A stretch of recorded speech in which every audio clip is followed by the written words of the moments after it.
مساء الفل. الفيديو ده لكل الزملكاويه مش للاهلاويه. والله العظيم انا طالع اعمل الفيديو ده بعد مباراه الزمالك وفاركو اللي الزمالك اتغلب فيها 3-0.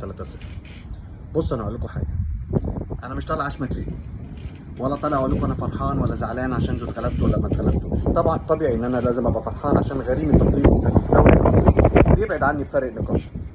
تمام، بس انا هقول لكم نصيحه لوجه الله للناس الزملكاويه المحترمين، الناس العقلانيين اللي بيفهموا. حاولوا تشوفوا السبب ايه، حاولوا تقطعوا السرطان من جذره. انتوا مغيمين، انتوا بيضحك عليكم، انتوا بيضحك عليكم، وللاسف كلكم ماشيين ورا اللي بيضحك عليكم. انتوا عارفين فين المشكله ومش قادرين تتكلموا، ومحدش فيكم قادر يتكلم. الزمالك في النازل وبيتدهور كل يوم بعد التاني، ومع ذلك كلكم ماشيين ورا هزاز الرؤوس. انتوا عارفين ايه هي المشكله. لا هقول لكم صفقات ولا اقول لكم شوفوا صفقاتكم وشوفوا صفقاتنا، لا هقول لكم شوفوا انتوا بقيتوا فين واحنا بقينا فين، لا هقول لكم يا ابو ثلاثه ولا هطلع احفل عليكم زي ما بيحصل. بس انا اللي هطلع اقوله لكم، لو عايزين تقفوا ورا ناديكم صح ما تشتموش لعيبه، ما تهينوش مدير فني، ما تهينوش اي حاجه. اعرفوا الحقيقه فين. اللعيبه مش السبب، المدير الفني مش السبب، الاداره الفنيه مش السبب.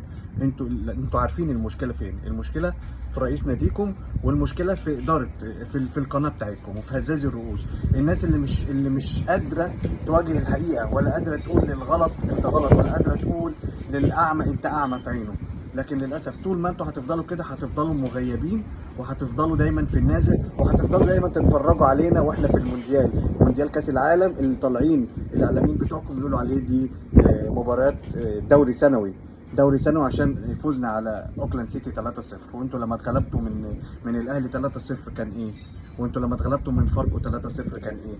الكلام ده للاستاذ عمرو الدرديري وخالد الغندور، خالد الغندور اللي كل همه انه طالع يقول لك هدف قفشه ما يتحسبش قاضيه، لانه ما اتحسبش القفشه، ده اتحسب لمدافع سياتل الامريكي. لا يا استاذ خالد، الهدف اتحسب لقفشه، وخش على الموقع الرسمي للفيفا وانت تعرف الهدف متسجل باسم مين. هو ده كل شغلكم الشاغل. سوري. بصوا، المشكله ان انتوا ما بتواجهوش مشاكل، المشكله ان انتوا دايما بتفكروا في النادي الاهلي، ودايما بتفكروا ازاي تفيدوا النادي الاهلي، وازاي تغيظوا النادي الاهلي، وازاي تحفلوا على النادي الاهلي، وازاي تطلعوا اخطاء وعيوب النادي الاهلي. فبالتالي ربنا ما بيسيبش، ربنا ما بيعديش. اذا عدى لكم مره والثانيه والثالثه مش هيعدي بعد كده. يعني شفتوا عندكم الاداره او رئيسكم او ظلموا كهربا وجم عليه وقفوه 6 شهور وجابوا عليه غرامه. انتوا توقف لكم 3 لعيبه، قول 2 لعيبه، هنقول واحد منهم كان اعاره وهيرجع، توقف لكم 2 لعيبه وكم مليون دفعتوهم؟ 30 40 مليون. كل ده ايه؟ بذنب كهربا.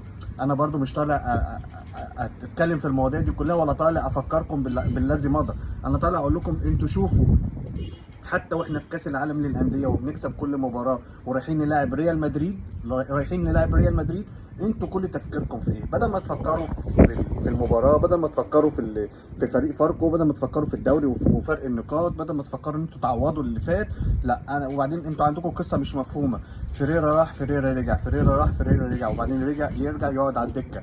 يا جماعه شوفوا المشكله فين. المشكله مش في اللعيبه، المشكله مش في فيرا، المشكله مش في المدير الفني اسامه نبيه، المشكله مش في دول خالص. المشكله مش في احمد فتوح لما اتقال عليه كذا، ولا عبد الله جمعه، ولا مصطفى شلبي لما طلع حط صوره، ولا امام عاشور. المشكله مش في امام عاشور لما مشي، المشكله عندكم انتوا. المشكله انتوا عارفين مين هو السبب، مين هو راس الحيه اللي انتوا المفروض تاخدوا موقف شجاعي وتقفوا وتقولوا كفايه كده. ده لو انتوا عايزين نادي الزمالك يرجع تاني هترجعوا وتقولوا كفايه كده، وكفايه لاي واحد يحاول يهدم نادي الزمالك. انا بقول الكلام ده عشان نادي الزمالك احد قطبي الكره المصريه، وانا واحد من الناس قلبي على الكره المصريه. هتقول لي انت فرحان؟ اقول لك طبعا انا فرحان ان الزمالك اتغلب، شيء طبيعي زي ما انت ما بتفرح لما الاهلي بيتغلب.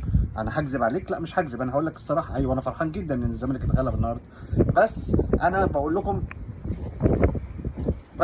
لكم فوقوا. بحاول افكركم او افوقكم، والله العظيم فوقوا. جمهور الزمالك المحترم فوق. حاول تقول كلمه لا، حاول تقول كلمه كفايه، عشان خاطر مش بس الزمالك يفوق، عشان خاطر الرياضه المصريه كلها تنضف، والرياضه المصريه كلها تروح لحته تانيه. احنا وصلنا لمستوى تاني، وصلنا لمستوى تاني، بس مستوى تاني سوري في قله الادب وفي التلفظ وفي الاساءات لكل الناس. لكن انا بقول لكم فوقوا، وقفوا جنب ناديكم، وقولوا لا، وقولوا كفايه كده، ووقفوا وقفه رجاله مع بعض. انا شايف التذمر من كل اليوتيوبر الزملكاويه على طب وبعدين؟ ما انتوا في الاخر كله عمال يطبل. طيب وهنقف نشجع فريقنا؟ ايوه لازم تقف وتشجع فريقك، لازم تقف ورا فريقك لحد ما يقف على رجله تاني. انا معاك في دي مليون في الميه، لكن لازم تبقى عارف مين راس الحيه وتقطع راس الحيه.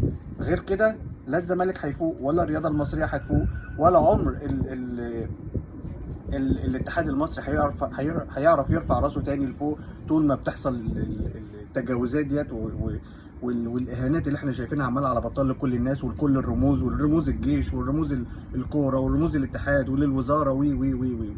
فوق يا زملكاويه محترمين، يا متعلمين، فوق يا ناس، يا ناس يا اللي بتفهم، فوق يا ناس يا اللي مش دريانين باللي بيجرى، فوق وانتوا عارفين فين اصل المشكله. للاسف ان انتوا عارفين. انتوا لو مش عارفين هقول ماشي، لكن للاسف انتوا عارفين بس خايفين. انتوا عارفين بس خايفين تتكلموا. مش عارف لحد امتى هتفضلوا خايفين، مش عارف لحد امتى هيفضل يضحك عليكم. انتوا كل يوم بيضحك عليكم وبيتقال لكم كلام وبيطلع كذب. بيقول لكم هنأيد اللعيبه ما تتأيدش، دفعنا الفلوس ما اندفعتش، هنذيع الفيديو ما اتذاعش، هنقول هننسحب من الدوري ما بننسحبش، مش عارف ايه. انتوا عارفين وشايفين اللي بيحصل. فالقرار قراركم، واحنا عارفين ان جمهور الزمالك قوي. انا مش بسخنكم على حد، بس انا بتكلم بما يرضي الله وبتكلم بالحقيقه. انتوا صعبانين عليا، وانا مبسوط ان انتوا اتغلبتوا النهارده، وانا مبسوط ان الفرق ما بيننا وما بينكم زاد. بس ما تزعلوش مني، انتوا ما عدتوش فارقين معايا في الدوري. اللي بقى فارق معايا في الدوري نادي فيوتشر ونادي بيراميدز، هم دول اللي بقوا المنافسين ليا. وحاليا انا رايح بفكر حاليا في المباراه القادمه مع غريمي القادم ريال مدريد. السلام عليكم.